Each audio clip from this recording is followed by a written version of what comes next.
한쌤과 떠나는 미술과 디자인 여행. 여러분, 오늘은 미술과 디자인에서 아주 중요한 색의 세계로 여행을 떠나보도록 하겠습니다. 색의 세계로 떠나는 여행, 컬러에 관한 모든 것 알아보기. 먼저 준비물 안내부터 할게요. 오늘의 준비물은 흰색 캔트지나 스케치북, 채색 도구, 자학 컴파스, 각도기입니다. 그럼 본격적으로 우리 함께 색에 대해서 알아볼까요? 색은 점선, 면 등과 함께 미술의 주요 요소입니다. 그런데 여러분들은 어떤 색을 좋아하나요? 빨강, 파랑, 아니면 노랑, 아니면 초록, 보라도 있겠고, 핑크도 있겠네요. 저는 어렸을 때는 노란색이 좋았는데 파란색, 보라색을 거쳐서 현재는 다시 파란색을 좋아하고 있습니다. 미술에서 색은 아주 중요합니다. 그럼 미술에서 색이 중요한 이유를 알아볼까요? 첫 번째는 각자 좋아하는 색이 다르듯이 사람들은 미술 작품을 볼 때 색에 대한 느낌을 크게 받습니다. 두 번째는 색에 따라 느낌과 상징이 있는데 그건 또 나라와 역사에 따라 다르기 때문입니다. 세 번째는 사용자나 대상자들의 성별, 취향, 나이에 따라 선호색이 다르다는 것입니다. 그럼 이어서 색을 선택하는 기준을 알려드리겠습니다. 첫 번째로 각자 좋아하는 색을 써도 좋겠지만 자신이 표현하려는 의도에 맞는 색을 선택해야 합니다. 두 번째로 명도나 채도, 배색을 생각하여 색을 고릅니다. 세 번째로 특히나 디자인의 경우에 있어서는 시대 상황, 유행, 사용자들의 생각이나 취향 등을 고려합니다. 그런데 여러분들이 색을 잘 알아야 되는 가장 큰 이유는 그림을 잘 못 그려도 색만 잘 쓰면 사람들이 좋아하는 멋진 작품이 될 수 있기 때문입니다. 그럼 우리 색의 가장 기본이 되는 색의 3요소와 색의 3원색부터 알아볼까요? 색의 3요소는 여러분도 잘 알다시피 색상, 명도, 채도를 말합니다. 색상이란 빨강, 노랑, 파랑 등 우리가 흔히 부르는 색 이름들을 말하며, 명도란 색의 밝고 어두운 정도를 말합니다. 흰색이 가장 밝고 검정이 가장 어둡습니다. 채도, 색의 순수한 정도를 말하는데 쉽게 말해서 색의 선명도를 말합니다. 색은 섞을수록 채도가 떨어집니다. 색의 3원색과 빛의 3원색. 색의 3원색, 빨강, 파랑, 노랑. 색을 혼합하여 다른 색을 만들어낼 수 있는 기본색을 말하며, 색을 섞을수록 어두워지는 감산 혼합으로 흔히 물감 혼색 시 보게 됩니다. 빛의 3원색, 빨강, 초록, 파랑. 빛이 겹치며 나타나는 색을 말하며, 색이 겹치면 밝아지는 가산 혼합으로 조명을 생각하면 이해하기 쉽습니다. 그럼 지금부터는 오늘 수업의 가장 중요한 색상안을 그리면서 색의 관계를 알아보도록 하겠습니다. 첫 번째로 색상안 그리기. 컴파스를 이용해서 두 개의 크고 작은 원을 겹쳐 그립니다. 그 뒤 자를 이용해서 수직 수평선을 그어주고요. 각도기를 이용해서 30도씩 세 칸으로 나누어 줍니다. 그리고 나누어진 칸을 그 반대편과 연결하여 그어주면 됩니다. 나머지 부분도 이렇게 완성하면 되겠죠? 자, 이제부터는 빨강, 노랑, 파랑에 3원색을 가지고 색상안 설명을 시작하도록 하겠습니다. 자, 이렇게 해당하는 색 이름을 써주고요. 자, 이제 혼색에 들어가겠습니다. 빨강과 노랑을 섞어주면 주황색이 되죠. 자, 이제부터는 색상안을 하나씩 칠해보도록 할게요. 먼저 빨간색부터 칠해보겠습니다. 그 다음 노란색, 그리고 이 두 가지를 똑같이 섞었을 때 나타나는 주황색, 그 다음에 빨간색을 조금 더 많이 섞어주면 이 색깔은 다홍색이 됩니다. 주홍색이라고도 하죠.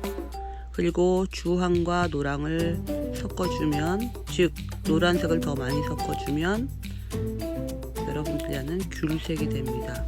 그런데 칠한 걸 보니 주황색이 너무 흐린 것 같아서 좀 더 진하게 칠하겠습니다. 파랑과 노랑의 혼색으로 초록색, 연두색, 청록색을 해보도록 하겠습니다. 먼저 파란색부터 칠해주고요. 여기에 노란색을 조금씩 섞어주는 방식으로 이번엔 해보겠습니다.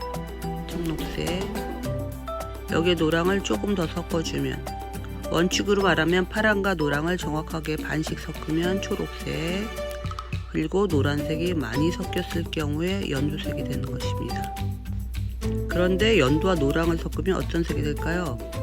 자, 이것은 노랑 연두입니다. 그리고 파랑과 청록을 섞으면 바다색. 나머지 파랑과 빨간색의 혼색을 해볼게요. 보라색과 청보라, 남보라라고도 하고 자주, 붉은 보라라고도 하죠. 반반 섞었을 때는 보라색, 붉은색이 많이 들어가면 자주색, 그리고 여기 청보라까지 했고요.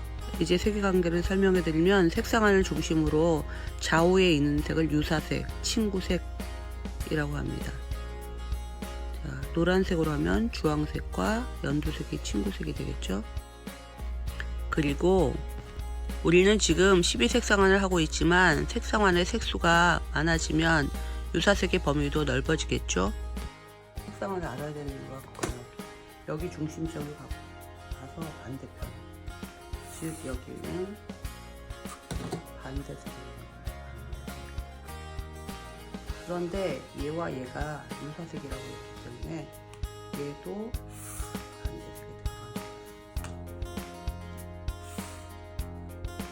그러면 노랑의 반대색은 무엇일까요? 그럼 이제부터는 따뜻한 색, 차가운 색, 그리고 부드러운 색, 일명 파스텔색, 무채색, 별색에 대해서 알아보도록 하겠습니다. 따뜻한 색은 빨간색이 들어간 색, 차가운 색은 파란색과 남색, 군청색이 들어간 색, 부드러운 색은 흰색이 섞인 색, 무채색은 색이 없고 밝고 어두움만 있는 것을 말하며 별색은 특별히 만들어야 되는 색을 말합니다. 자주색까지도 넣어볼게요. 그럼 칠해볼게요.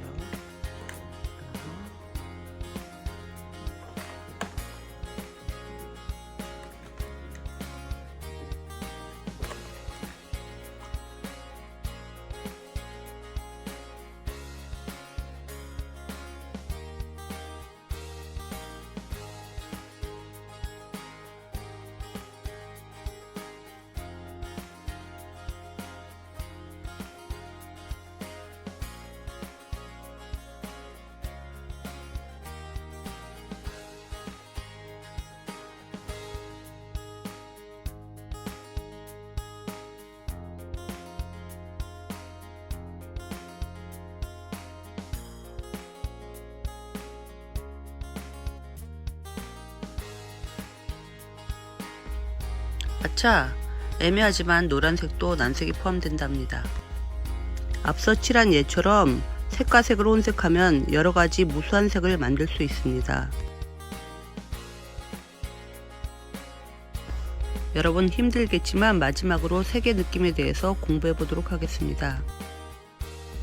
색을 사용할 때는 색의 느낌을 아는 것도 중요합니다. 자, 하나씩 알아볼까요? 빨간색. 중국 사람들은 빨간색을 아주 좋아합니다. 두 번째로 파란색. 예전에는 염료를 만들기가 어려워서 귀족의 색으로 불렸습니다. 세 번째로는 노란색. 병아리나 어린이 민들레를 연상케 하죠. 초록색. 자연이 가장 먼저 떠오릅니다. 주황색. 활기참이 느껴지게 하는 색입니다. 보라색. 신비로움을 느끼게 하는 색이고, 분홍색. 에로스나 풋풋한 사랑이 느껴지죠. 금색, 행운이나 돈.